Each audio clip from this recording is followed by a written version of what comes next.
¿Se ve bien? ¿Hola? Sí, doctor. Ya. Bueno, yo creo que vamos a empezar porque si no se nos va a hacer más tarde, ¿ya? Ya, la primera clase que vamos a tratar es sobre malformaciones del desarrollo facial. Ya, vamos a hacer lo más sucinto posible, obviamente por el horario, ¿ya? Esta clase lo que trata de ver es la simetría que hay en el rostro de alguna persona, ¿no? No solamente porque tiene que ver con la parte estética, sino que vamos a ver que también influye mucho en la parte funcional. Bueno, la primera parte es recordar en embriología que los maxilares derivan del primer arco branquial, ¿ya? Tener eso muy claro. O sea, cualquier deterioro o malformación a nivel del primer arco branquial puede traer como consecuencia trastornos en los maxilares. Aquí está, miren, ve hacia la sexta, séptima y décima semana cómo se va formando lo que vendría a ser el maxilar superior y la mandíbula, ¿no? Noten que a nivel del maxilar superior son varias estructuras que se unen en la línea media y que cuando hay alguna alteración de esto podría ocasionar incluso hasta labio leporino, paladar hendido, ¿no? Porque se une en la línea central. Bueno, vamos a ver que hay varias estructuras que van a intervenir en el desarrollo de los maxilares, ¿ya? Primero vamos a hablar sobre lo que vendría a ser el maxilar superior, ¿ya? Por eso dice ahí bases biológicas de crecimiento sagital, complejo nasomaxilar, ¿ya? Vendría a ser todo lo que es el maxilar superior. Bueno, aquí ven una foto, una imagen en corte sagital, ¿no? En corte sagital. Obviamente solo el tercio medio y parte frontal, ¿no? Y lo que evidenciamos es unas edades, ¿no? De 0 a 1 año, de 1 a 3 a 4 y de 11 a 12 años. Estas son las edades donde el maxilar superior va a comportarse o va a producirse un crecimiento marcado. Miren, noten que más o menos el primer año de vida no tenemos todavía bien definido lo que va a ser el seno maxilar, ¿ya? Más o menos hacia los 3 4 años ya se evidencia que el seno maxilar se va formando como tal y vemos también que los primorios dentarios que en un inicio estaban dentro del maxilar ya empiezan a erupcionar, ¿no? Empiezan a salir los primeros dientes y obviamente al salir los dientes también están dejando espacio en el maxilar para que se forme el seno. Ya hacia los 11, 12 años, miren ya cómo el seno maxilar ya se formó casi en su totalidad, haciendo que el maxilar crezca hacia adelante y hacia abajo. Por eso es que es muy importante que a un niño no le quitemos las piezas dentarias a muy temprana edad, porque si no podemos alterar este crecimiento. Eso es lo importante de tratar de salvar todas las piezas dentarias desde un inicio, ¿no? Porque acá tenemos la mala política, sobre todo en provincias, de no curar, de no preservar, de no salvar hasta el último momento la pieza dentaria, sino más bien solamente la extraen, ¿no? La extraen. Bueno, eso es importante. Miren aquí otra estructura que interviene en el crecimiento del maxilar es el cuerpo del esfenoide, ¿ya? ¿Lo ven ahí? El cuerpo del esfenoide es como empuja las estructuras hacia adelante y también hacia abajo. Ahorita lo vamos a ver aquí. Miren, ese es el cuerpo del esfenoides. Como ustedes ven en la parte media, ¿no? De color amarillo, existen unas estructuras que son las células que van a crecer ya hacia arriba, hacia adelante o incluso hacia atrás. Es la sincondrosis del cuerpo mandibular que interfiere, como les dije, en el crecimiento del maxilar. Otras estructuras importantes que influyen en el crecimiento del maxilar superior son el tabique, propiamente dicho, la cavidad nasal, ¿no? La nariz. Todas esas estructuras, obviamente, al crecer, van a hacer de que el maxilar superior también crezca. La órbita. La órbita, al ser un órgano dinámico dentro de un cono, ese cono, obviamente del 0 a 1 años van a tener una dimensión, después se va a a remodelar, va a haber un remodelamiento de toda esa parte ósea y más o menos hacia la edad de 11, 12 años ya está formado como va a ser una persona de adulto, ¿verdad? Entonces, miren cómo vemos ahí las diferentes estructuras que interfieren en el crecimiento del maxilar.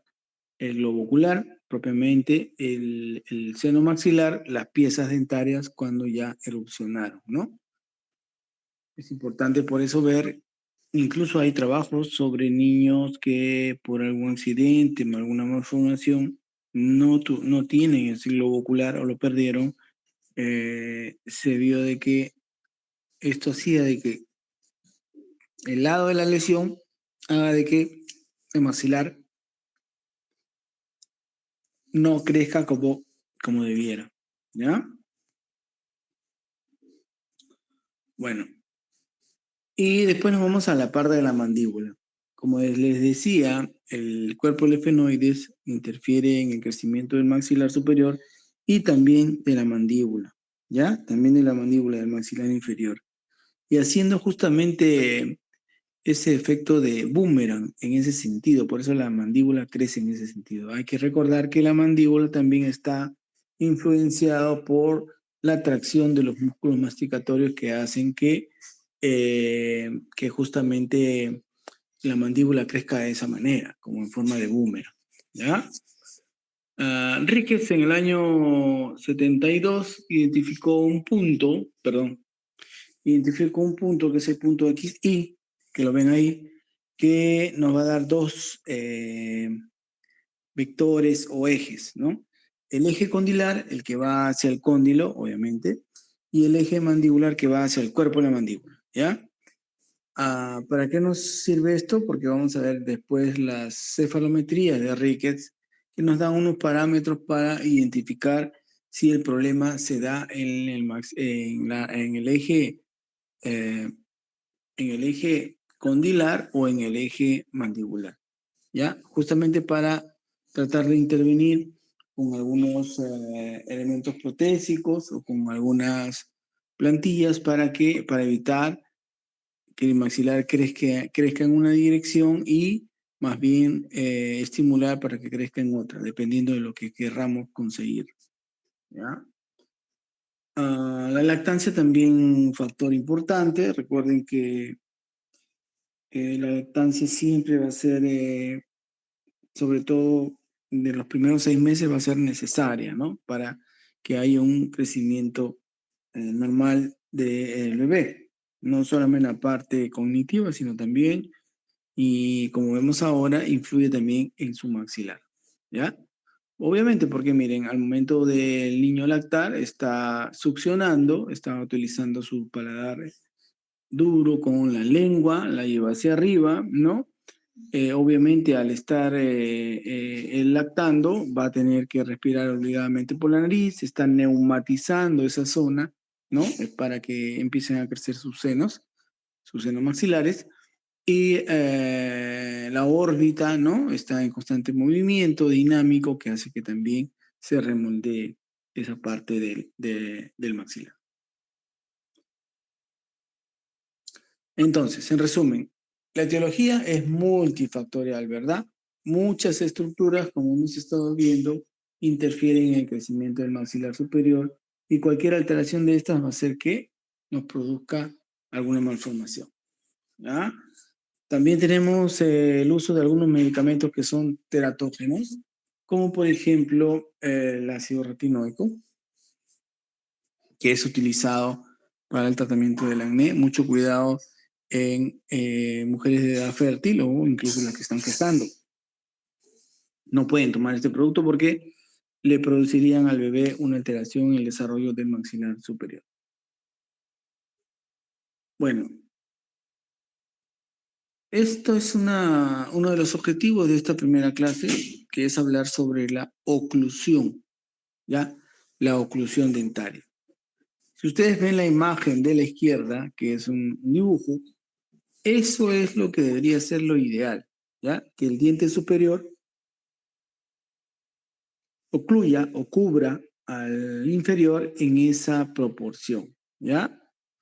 No en su totalidad, no hasta la mitad, sino un porcentaje, ¿no? Un porcentaje que lo cubra y la distancia también que hay entre diente y diente es importante. Recuerden, ahí vienen las palabras de overbite y overjet. Overbite de mordida, recuerden, bite, mordida, entonces el diente va a ocluir el diente superior va a ocluir al inferior hasta cierto porcentaje, se dice que más o menos debería ser 3 a 4 milímetros, ¿ya? En la imagen que vemos al lado derecho no está bien, ¿verdad? Está alterado. Miren cómo el, el diente superior prácticamente cubre en su totalidad casi al diente inferior y hemos dicho que no, ¿verdad? No debe ser así. Y la distancia que tiene el diente superior con el inferior, el overjet que es la distancia horizontal, también está aumentada, haciendo que se vea una mordida profunda, ¿no? Se ve una mordida alterada, ¿ya? Ahorita vamos a ver qué clase de mordida es, ¿ya? Vamos a preguntar qué clase de mordida es. Esta es la clasificación de Angle que nos habla de las clases de mordida. Bueno, la primera clase es la clase 1, que vendría a ser la normal, ¿no? O sea, un buen overjet, un buen overbite. Recordar que el diente superior tiene que ocluir al inferior más o menos un 40%, como dijimos, ¿no? No un 100%, como lo vimos en la imagen.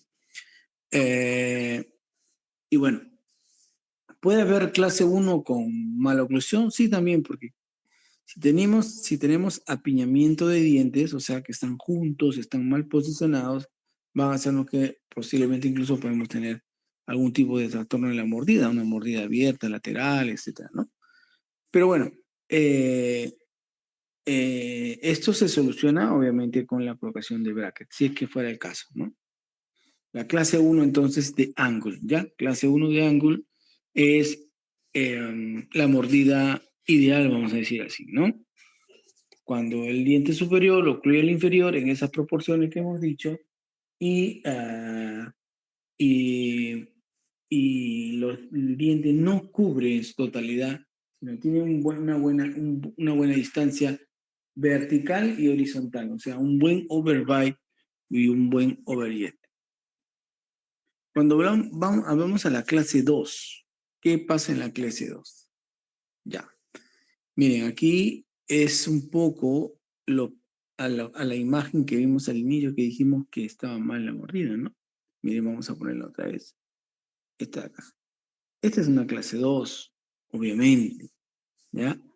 El diente superior ocluye en demasía al inferior, casi lo cubre, y el espacio que hay entre diente y diente no es de 2 a 3 milímetros, pues ahí estamos hablando más de un centímetro incluso, ¿no? Es una mordida profunda. Esta es una clase 2. Clase 2 de Angle, ¿ya? Clase 2. Y por último vamos a la clase 3.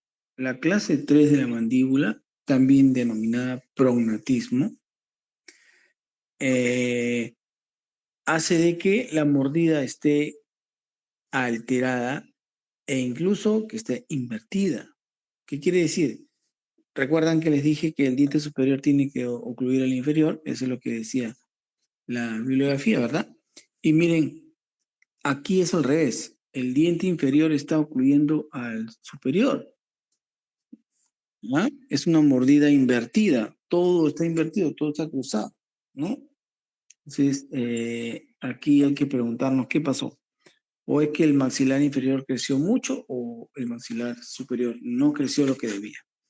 También existe el pseudopronatismo, ¿eh? Ese es cuando el maxilar superior se hipoplasia, o sea, no crece y deja que crezca todo lo demás. Entonces, también puede haber esa forma de presentación, ¿ya? La clase 3 entonces de Angle, que es el prognatismo, ¿ya? El prognatismo. Recuerden, ¿ah? Prognatismo. Y el pseudoprognatismo es cuando vemos esa clase de mordida, pero no es porque la mandíbula creció demasiado, sino es más bien porque el maxilar superior se quedó hipotrófico, no creció, ¿ya? No creció, entonces la mandíbula sale hasta donde realmente debe salir y no encuentra la oposición de los dientes superiores, ¿ya? Y aquí vamos a encontrar una serie de datos que nos van a dar una idea de qué es lo que está o que ha desarrollado mal, si es el maxilar superior o el maxilar inferior. Para eso necesitamos estudios técnicos, ¿ya? Que vamos a ver ahorita. Este es uno, por ejemplo, como vemos aquí, esta es una placa no convencional, sino que es una placa lateral digital, cefalométrica se llama, ¿ya? Esta placa, si ustedes ven, tiene unos guías que hacen que la columna esté recta, ¿verdad? Y la posición de la cabeza también, ¿ya? Esta placa nos permite ver algunas estructuras importantes como son la órbita, ¿no? La órbita, tenemos también la silla turca, vemos los maxilares, incluso vemos la relación entre diente y diente, superiores e inferiores, ¿no? Vemos la vía aérea, se ve ahí la vía aérea, ¿no? Entonces nos permite hacer un buen estudio de este tipo de placa, ¿ya? No es una común y corriente lateral, una cefalométrica, digital, ¿ya? ¿Y qué es lo que vamos a ver acá? Vamos a ver algunos vértices, ¿ya? Unas matrices. Vamos a ver algunos puntos, ¿no? Y algunos ángulos que se van a ir trazando de acuerdo al estudio técnico que uno escoja, ¿ya? Porque hay varios tipos de cefalometrías, ¿ya? Esta es la que les decía yo de Ricketts. Miren cuántos puntos, cuántos trazos, cuántas líneas y obviamente cuántos ángulos se forman al hacer el estudio técnico, ¿no? Esto te va a medir todo, ¿no? Una identificación de que alguno de los ángulos esté alterado y esté produciendo una asimetría facial, ¿ya? La cefalometría de Ricketts. Bueno, esa es muy técnica. Miren cuántos parámetros tiene para medir. Prácticamente eso lo tiene que hacer alguien que sepa el tema técnico, ¿no? Un técnico para eso. Pero nosotros podemos valernos de una cefalometría de las más antiguas que se siguen realizando y que nos dan un diagnóstico rápido del problema. Recuerden que cuando vimos esta imagen, la lateral digital nos permitía ver algunas estructuras, ¿ya? Que justamente nos van a servir para hacer nuestras mediciones. Y aquí lo vamos a ver. Luego de ver esta imagen, nosotros vamos a dibujar el cráneo, ¿no? Y aquí lo vamos a ver así. Sí, ok. Y ahí vemos la órbita, vemos la silla turca, vemos el nacium, donde nace la nariz, vemos la espina nasal y la mandíbula, el pogonio o el mentón. Ya. Una vez identificados los puntos, yo trazo mis líneas para ir formando mis ángulos. Entonces, si yo trazo una línea de la silla turca, que vendría a ser S, ¿verdad? S. Desde la silla turca hasta el nacium y del nacium a la espina nasal, estamos hablando del ángulo SMA. ¿Ya? El ángulo SMA, aquí está, el ángulo SMA, ¿cuánto va a medir según nuestra tabla? 82 grados. 82 grados. Si yo digo o dije en un inicio que el diente superior debe ocluir al inferior, se supone que el ángulo será menos, ¿no?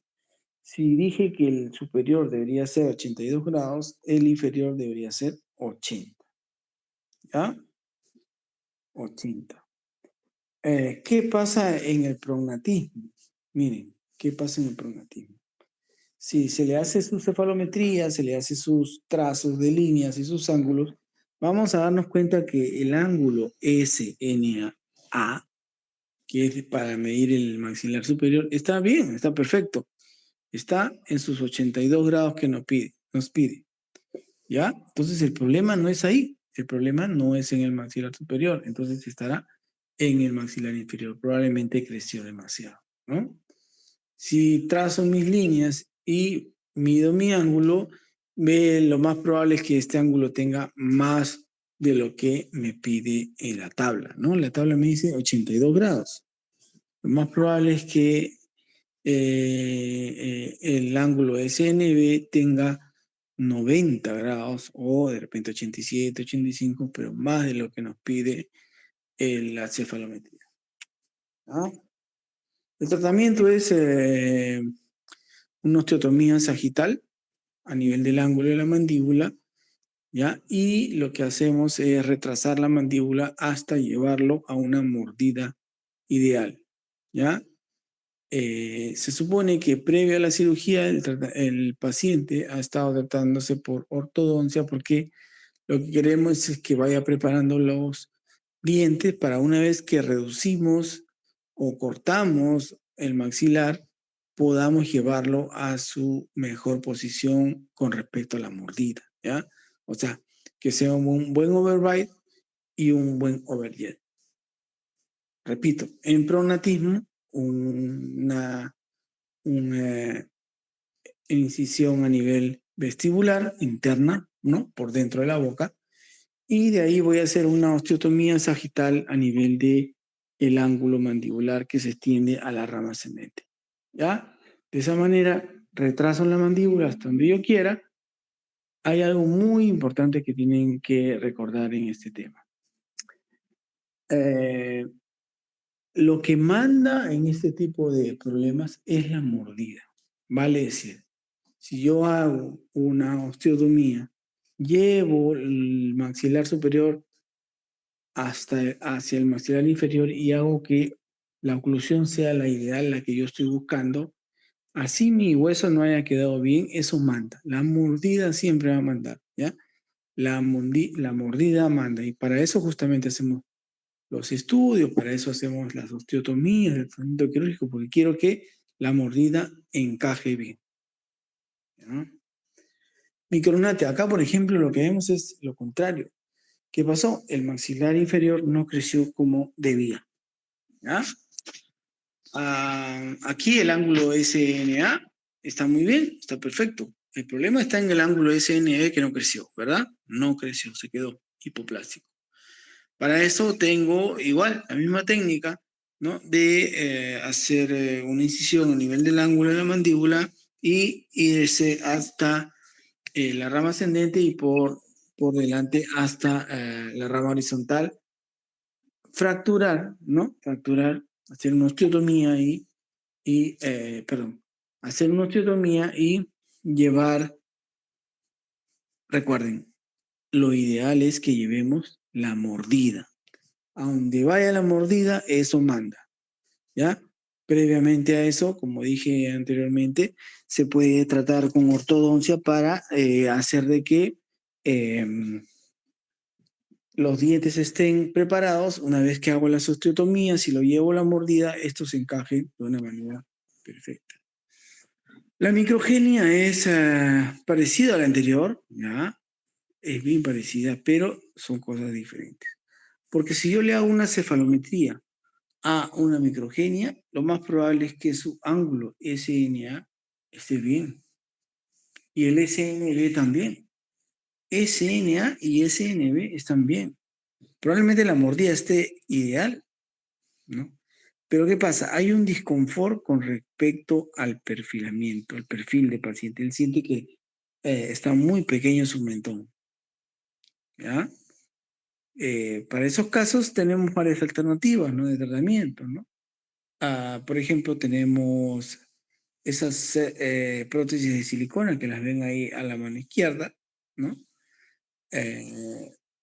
Son pequeñas prótesis ya preformadas de silicona, ¿no? Rígida, y incluso si le quedara muy grandes también se pueden tallar, ¿ya? Después tenemos rellenos de grasa autóloga, o sea, le saco grasa, ¿no? De la barriguita, del lateral, le saco una pequeña porción de grasa y esa la preparo, la precipito y después hago de que esa grasa se inyecte en el mentón para conseguir una mejor proyección, ¿ya? Pero se dice que eso se puede utilizar siempre y cuando el paciente pues tenga poco, ¿no? Poco para proyectar. Pero si tiene bien marcado la pirogenia, lo ideal es la imagen de en medio que vemos que han cortado el mentón y lo han adelantado con tornillos y placas de titanio. Eso sería lo definitivo, ¿no?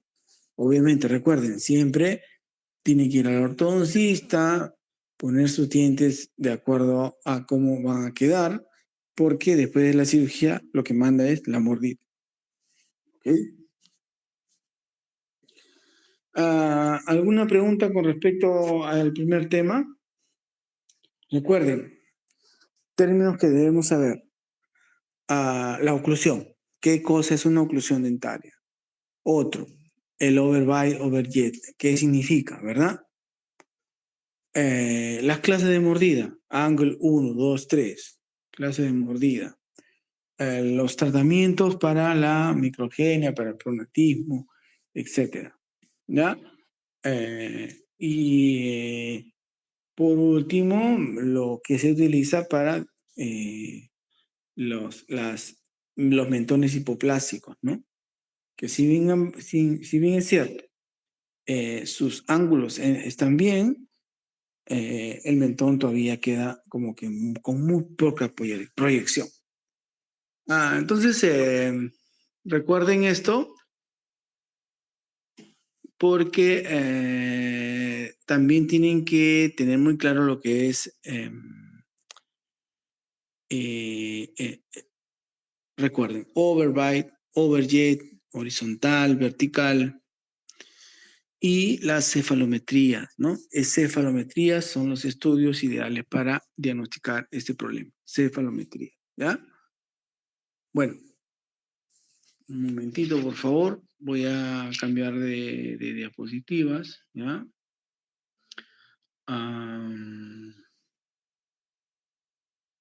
Vamos con este de acá. ¿Se ve bien? ¿Hola? Sí, doctor, sí se ve. Sí, ¿verdad? Ya. Vamos, con quistes y tumores odontogénicos, ¿ya? Bueno, aquí el objetivo es identificar los quistes y tumores más frecuentes y vamos a ir de frente a eso, ¿ya? Ok. El primer quiste que nos pide la currícula es el quiste dentígero o folicular. Entonces quiero que se centren en la imagen que se ve del maxilar superior, ¿ya? Se ve el maxilar superior con una estructura que asemeja un quiste y que lo raro es que contiene una pieza dentaria en horizontal. La ven ahí, ¿verdad? Ahí está la pieza horizontal, perdón, la pieza dentaria está en horizontal, ¿no? Y está incluida dentro del quiste. Entonces, y si ese quiste incluye lo que es la corona del diente, o sea, la parte más superficial del diente, estamos hablando de un quiste dentígero o folicular. ¿Ya? Porque también pueden crecer así, miren, laterales al, miren acá, pueden crecer como que en medio del mismo quiste, pero está incluyendo la corona. Siempre tiene que incluir la corona. Y como la vemos en la imagen inferior izquierda, ocupa o compromete parte de la corona. Una vez que ya compromete la corona, estamos hablando de un quiste dentígero, ¿ya? Dentígero.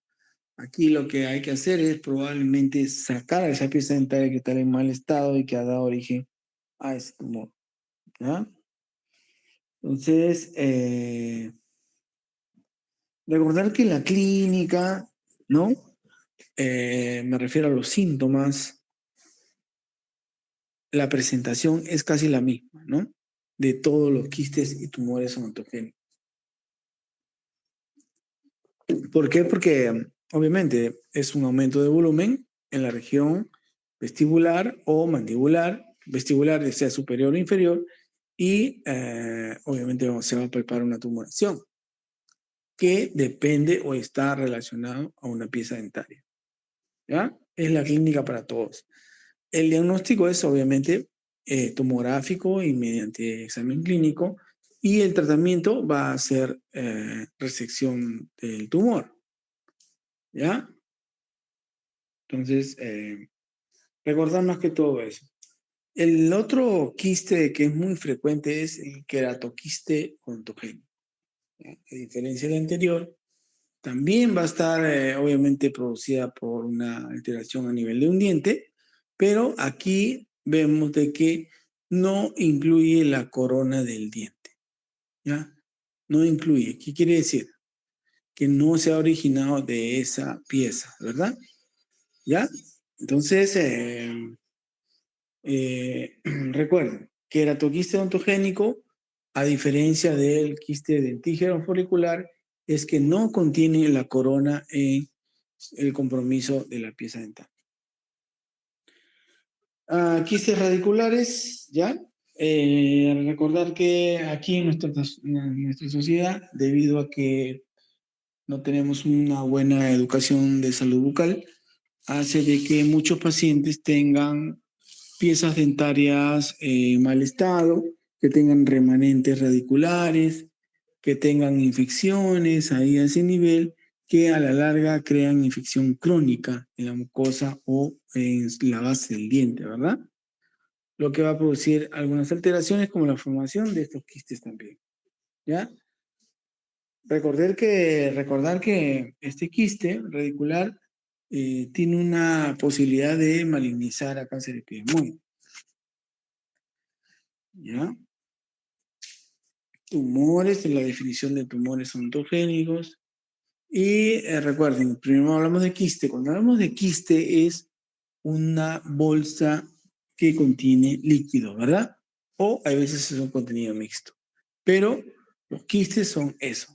Mientras que los tumores son algo más sólido, más compacto, no es fluctuante como si tuviera líquido interno. Eso no es un tumor, es un quiste.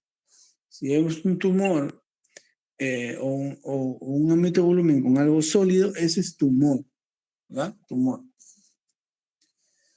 El fibroma odontogénico es uno de los más frecuentes, se produce generalmente por trauma, ¿ya? Cuando usamos los hilos dentales para limpiarnos la comida que ha quedado ahí, tal vez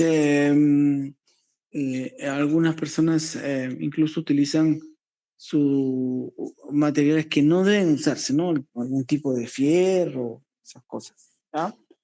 Fierritos, agarran el gancho, todo, cualquier cosa se meten en el diente para tratar de limpiarlo, pero a la vez se hacen daño. El cementoblastoma, miren, recuerden la imagen que vimos al inicio. El cementoblastoma, al producirse una alteración a nivel de la base de esa pieza dentaria, desde ahí van a ser pues el quiste esto, ¿no? Este tumorcito, miren. Cementoblastoma. Miren cómo, cementoblastoma. Miren cómo claramente se ve que es originado en la raíz de esa pieza dentaria, ¿ya? Recuerden, la clínica va a ser la misma. Aumento de volumen, ¿no? Aumento, incluso asimetría facial y obviamente que el tratamiento va a ser la resección del tumor. El odontoma. El odontoma es algo sólido, ¿ya? Y tiene dos componentes que lo describió Ricketts en un estudio que hizo él, donde se vio un odontoma compuesto y otro complejo. Recordar que el compuesto es aquel odontoma donde sus células al microscopio permanecen todavía las estructuras de la célula de origen, mientras que el complejo ya la célula de origen no tiene nada, ¿no? Hay una alteración en la célula total, hace que este tipo de odontomas se vean incluso con mal pronóstico porque tienden a recidivar y son más duros, ¿no? Hay que tener mucho cuidado con con ese tipo de tratamientos porque sobre todo hay un patrón, el patrón complejo, que es el que no se parece mucho a su célula de origen y que son obviamente más difíciles de tratamiento. ¿Ya? El ameloblastoma.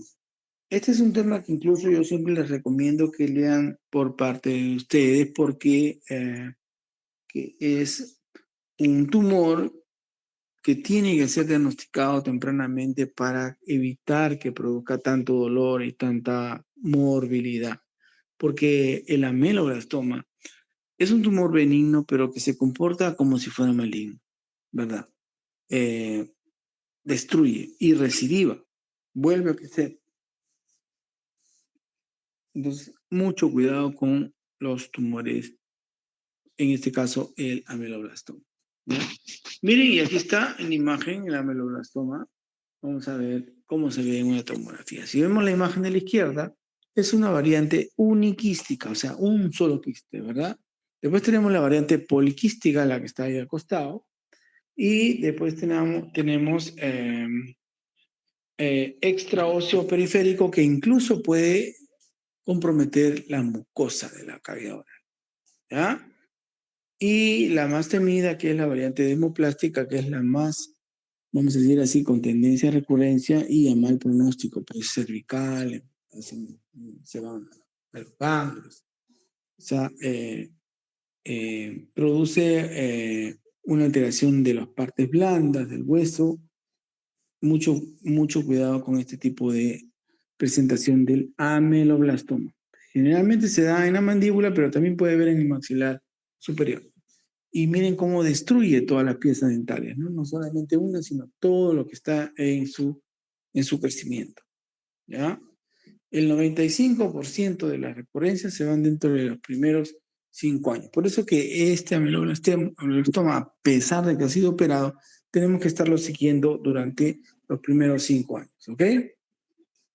Ok. Eso era todo con respecto a quistes y tumores odontogénicos y rápidamente vamos a hablar de lo que viene a ser el tumor maligno de cavidad nasal y senos paranasales. ¿Ya?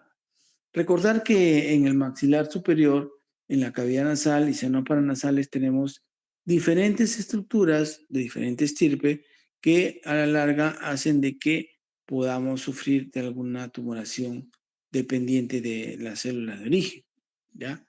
Vamos a ir viendo. Como por ejemplo, recordar que el carcinoma epidermoide es uno de los más frecuentes en cabeza y cuello, porque justamente en cabeza y cuello lo que más se presenta son carcinomas epidermoides, ya sea de piel, del globo ocular, de la lengua, de los ganglios, etcétera, ¿no? Entonces, carcinoma epidermoide es muy frecuente en cabeza y cuello.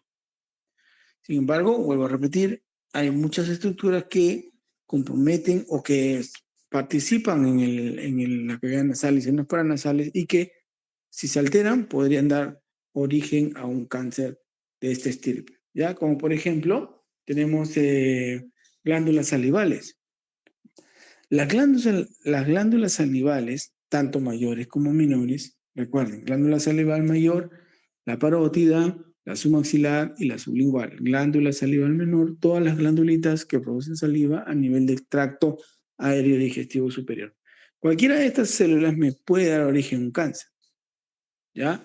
Inclusive hay una relación muy buena de que nos sirve mucho, que es la regla del 80-20. A ver, la regla del 80-20 nos dice de que generalmente, los tumores de parótida son benignos en un 80%. Un 80% de tumores de la parótida son benignos. Por eso que incluso podemos a veces ver personas en la calle que caminan con un tumor ahí a ese nivel de la parótida y están tranquilos porque es un tumor benigno. Pero, sin embargo, la parótida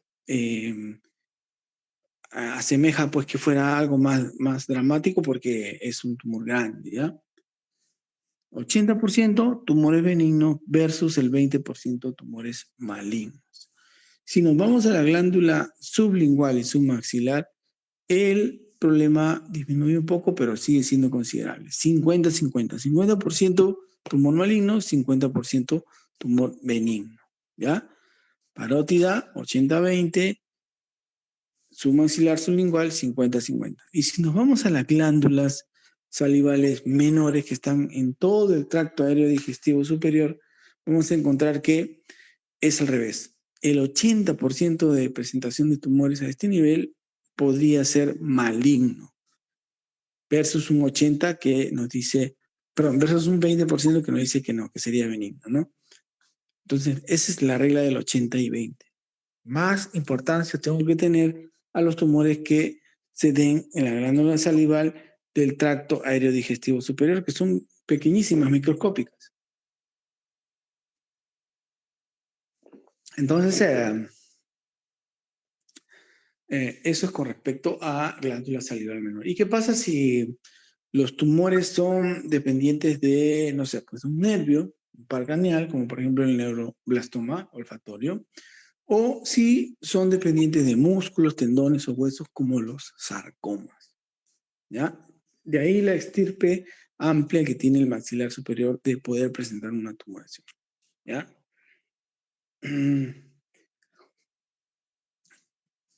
Aquí hay una gráfica que nos dice cuál sería el tumor maligno más frecuente, ¿no? La mayoría de la bibliografía coincide en que el carcinoma epidermoide, voy a repetir, es el más frecuente a leguas, ¿no? Entonces, pero lo que importa es también dónde se presenta, con mayor frecuencia, si es en la cavidad nasal o en el seno paranasal. ¿Cuál es lo más frecuente? Se dice que cavidad nasal sigue siendo el subsitio donde se va a presentar con mayor frecuencia este tumor maligno. ¿Ah? La etiología, bueno, siempre vamos a encontrar que el tabaco y el alcohol están relacionados a cualquier tipo de patología, ¿no? En este caso, tabaco.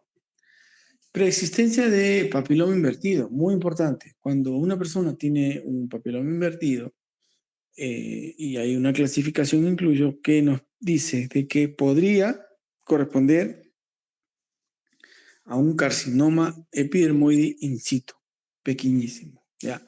Así que mucho cuidado con los tumores malignos, benignos, como el papiloma invertido, que dentro de su estructura tumoral podría encontrarse un tumor maligno, ¿ya? Un carcinoma epidermoide. Otros químicos que se utilizan, ¿no? Por ejemplo, el níquel, el gas mostaza, perdón, químicos como los que se utilizan en el procesamiento de cuero y polvo de madera también. ¿Ya? La etiología, la clínica es tardía. ¿Ya? El paciente llega a la consulta ya con un tumor generalmente ya grande. ¿Por qué? Porque la cavidad nasal, al ser una cavidad muy amplia, justo con la nariz, hacen de que uno pues pase desapercibido los primeros meses de enfermedad, porque va a ser asintomático prácticamente. Es un tumor que está creciendo en una buena cavidad que hace que no amerite más, ¿verdad? ¿Ya? Entonces, les decía que las personas que tienen esta enfermedad generalmente llegan en estadios tardíos, porque la cavidad nasal y los senos paranasales son muy amplios, ¿ya? De ahí que al presentarse podrían venir con algunos síntomas que vemos aquí, como por ejemplo el trismus. ¿Qué cosa es trismus? ¿Qué cosa es trismus? Trismus es la limitación a la apertura bucal por inflamación, probablemente de las partes blandas, en este caso los músculos. ¿Ya? Vamos a ver que en cabeza y cuello la palabra trismus se repite con mucha frecuencia. Podemos encontrarlo en tumores malignos, como vemos ahora, de cavidad nasal, seno paranasales, de la región parafaringia, de la región masticatoria. También tenemos trismus por traumatismo, ¿no? Una fractura a nivel de la mandíbula, justamente los espacios masticatorios, entonces puede haber una alteración. ¿Ya? Aquí en el cuadro vemos que nos dice algunos términos que podrían darnos una idea de que este paciente podría estar produciendo esto. Por ejemplo, la proptosis. ¿Qué cosa es la proptosis? Es vamos a decir así, la protrusión del globo ocular hacia adelante, ¿verdad? La proptosis. Obviamente, si yo digo que la cavidad nasal y los senos paranasales son muy amplios y definitivamente ahí crece una estructura, al irse hacia el piso de la órbita se va a meter. Rompe el piso de la órbita y empieza a empujar el globo ocular hacia adelante, ¿ya? Esa es la proptosis. Diplopía, algunas veces, trismusis, definitivamente, adenomegalia en cuello. Entonces, esto es con respecto a los tumores de cavidad nasal y senos paranasales en sus estadios más avanzados. El diagnóstico sigue siendo siempre la clínica. Recordar que tenemos la tomografía, y la tomografía, que es el gold estándar, nos puede dar un estudio, una delimitación que nos va a predecir el pronóstico del paciente. Por ejemplo, si yo trazo una línea entre el cato interno y el ángulo mandibular, voy a dividir, sobre todo en una radiografía lateral, ¿ya? Voy a dividir en anterior inferior y posterior superior. ¿Dónde creen que va a ser más peligroso el tumor? En la región posterior superior, porque está más pegado al cerebro, a la masa encefálica, obviamente, ¿ya? El tratamiento, bueno, recordar que existen las maxilectomías, ¿ya? Hay totales, radicales, que te quitan casi toda la cara. Segundos, que son selectivos, que hacen que el paciente pueda tener una morbilidad, pero con una prótesis o la ayuda de algo, pueden hacer de que el paciente esté normal, ¿ya? Entonces, aquí recordar que la infraestructura es una de las más frecuentes que el paciente puede presentar este tumor. Ya recuerden que se puede presentar en la infraestructura, en la mesoestructura, que sería hacia el medio, hacia los cornetes, y la supraestructura muy pegada a la órbita. ¿Ya? De acuerdo a lo que se ha evaluado, entonces se decide hacer la resección del tumor mismo. ¿Ya? Miren, aquí está la incisión de Weber-Ferguson, lateral a la nariz con extensión al labio, y me permite la exposición de todo el maxilar. Y ahí yo hago mi resección de la parte que quiero, ¿verdad? Que ya debe estar planificado. Recordar que este tipo de patología también tiene algún tipo de problemas para volver al paciente a rehabilitarlo y que vuelva a la sociedad con normalidad. Recuerden que sacamos parte del maxilar, muchas veces les quedan unos huecos ahí, ¿no? Entonces trabajamos mucho con ontología, el servicio de rehabilitación oral, porque ellos nos permiten ya planificar una férula que el paciente va a utilizar después de operado, ¿no? De esa manera le corrigen y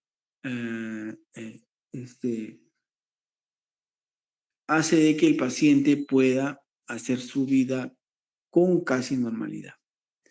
¿Qué pasa con los pacientes que, por ejemplo, no tienen paladar, el paladar hendido? O pacientes como este señor que ha perdido prácticamente el maxilar y está comunicándose la cavidad nasal la cavidad nasal de la cavidad oral. En ese caso, ¿qué se utilizan? Los famosos obturadores, ¿ya? Son estructuras que se colocan a nivel del efecto óseo del tumor y que protege a los familiares hasta que epitelice el hecho quirúrgico y poder de repente utilizar otro tipo de material. El obturador es una primera ayuda en el planeamiento para que el paciente pueda comunicarse. Cuando tú le sacas el obturador, el paciente no se le entiende nada. Cuando le pones el obturador, se entiende, ¿ya? muy importante, igual para comer, porque hace una insuficiencia palatina. Si tú comes con el paladar hendido, a veces el niño empieza a experimentar que la comida se le sale por la nariz, obviamente, porque no tiene ese opositor, que es el paladar duro. Y bueno, recuerdo nuevamente que existen tratamientos coadyuvantes que dan justo con el tratamiento médico. En este caso sería la radiofrecuencia, la quimioterapia y los biológicos, ¿ya? Son tragos de que son tratamientos alternativos al cáncer. Una vez que nosotros sacamos el tumor, el paciente tiene que llevar una terapia coadyuvante como son radioterapia, quimioterapia y biológicos, ¿ya? El pronóstico. El pronóstico es inversamente proporcional a lo que vemos, ¿no? O sea, si el paciente llega con un estadio elevado, obviamente el pronóstico va a ser peor. Recordar que, ¿qué puede pasar en un paciente posoperado de cáncer? A ver, ¿qué vuelve a crecer? Hablamos de la recidiva local y regional. Segundo, que por ejemplo la sobrevida del paciente no sea muy larga, ¿no? La enfermedad progrese y hace que el paciente fallezca.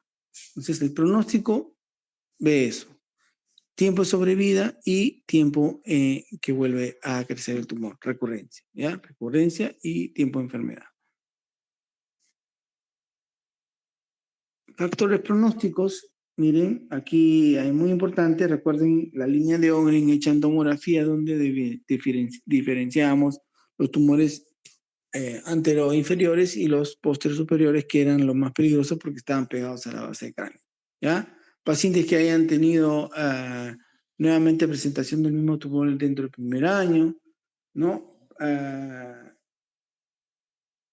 Si en el examen de anatomía patológica nos dicen algunas alternativas que nos sirven para ver el pronóstico, como por ejemplo extensión capsular, extensión extranodular, invasión perineural, profundidad de invasión, ¿ya? Son términos que se nos van a tener que quedar memorizados porque son los que nos van a dar una idea de que el paciente puede tener mal pronóstico. Bueno, aquí estoy con el doctor Shah en mi rotación del 2014 cuando fui R3 para rotar en el Memorial en la parte oncológica, ¿ya? Siempre traten de buscar referencias mundiales de hospitales para poder hacer sus rotaciones. Cuando sean ustedes R3, traten de hacerlo porque es lo mejor que les puede pasar en su formación como especialista. Bueno, esta es la clase de... Acá hay dos clases, ¿no? Tumores ontogénicos, hemos visto malformaciones del desarrollo y ahora hemos visto cáncer de cavidad nasal y senos prenasales. Y por último, vamos a hablar sobre traumatismo, ¿ya? Traumatismos y fracturas.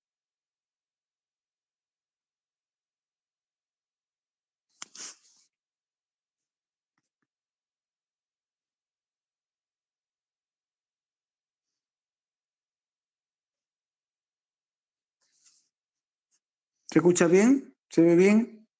¿Hola? Sí, doctor, sí se ve. Ya, ok. Ya, bueno, ya para terminar. En fracturas lo que tenemos que evidenciar o ver y memorizar son los pilares. Recuerden que toda estructura tiene unas columnas, ¿verdad? Para que sostengan el techo, vamos a decir así, o las paredes, las columnas. Y también tienen las vigas, que son, vamos a decir así, columnas horizontales para soportar el techo y toda la parte estructural de un edificio, ¿no? Ya, entonces, tal cual es lo que tiene el macizo facial. Son estructuras que son muy importantísimas para preservar la simetría facial, ¿ya? Que son los pilares o agotantes. Entonces ahí los ven ustedes pintados con algunas líneas, ¿ya? Ahí está, líneas verticales, perdón, y son los pilares. Si vemos el primero, uno que va a abarcar desde el hueso frontal al malar.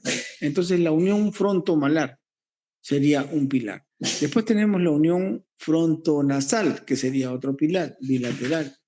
Tenemos la rama ascendente de la mandíbula como pilar. Son pilares del macizo facial, en este caso los verticales. Vamos a ver ahora los horizontales. Aquí está, los horizontales.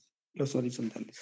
Los horizontales entonces son el reborde orbitario superior, el reborde orbitario inferior, arco cigomático y cuerpo mandibular. ¿Ya?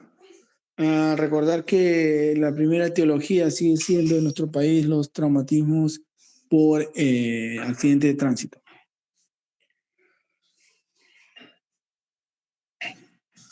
Y la clasificación, van a encontrar diferentes tipos de clasificación a nivel de los textos, ¿no?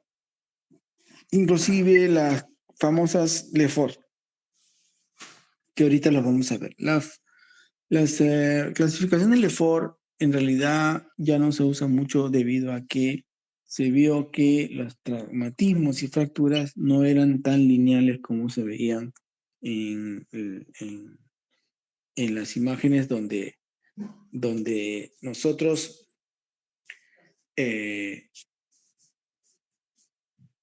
vemos aquí, por ejemplo, miren, esta tomografía, quiero que vean la imagen de este señor aquí. Acá está. Miren.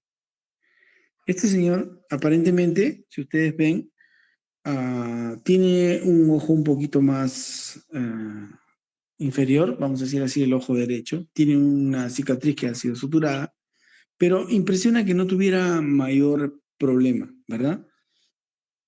Se ve estable, no tiene, vamos a decir así, una fascia muy edematosa, muy llamativa. Sin embargo, si le hacemos la tomografía, miren lo que vemos aquí.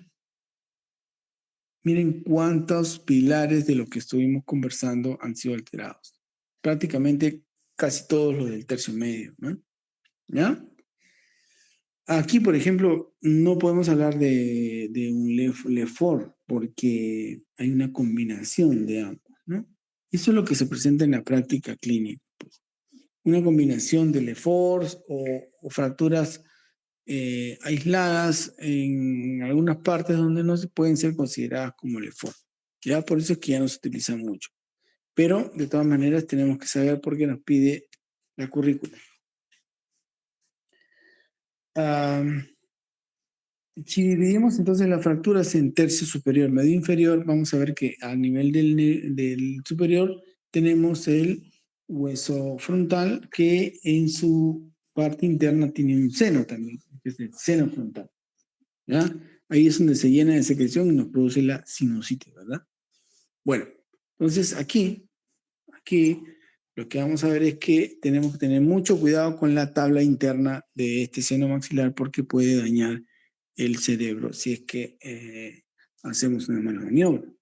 Y mucho cuidado con preservar la tabla interna del seno frontal. Ahí está. Miren cómo al inicio tenía ese problema en el ojo izquierdo y después de operado ya rápidamente se ve que volvió a la normalidad, ¿ya? Pero este chico tenía las dos tablas, la interna y la externa. Solamente manipulamos la externa tratando de llevar a la reducción posible y la interna no le hicimos nada. Fractura de la nariz. Las fracturas de la nariz son uno de los más frecuentes. Recuerda que a veces son difíciles de evaluar debido a que rápidamente se hematiza, se hincha demasiado.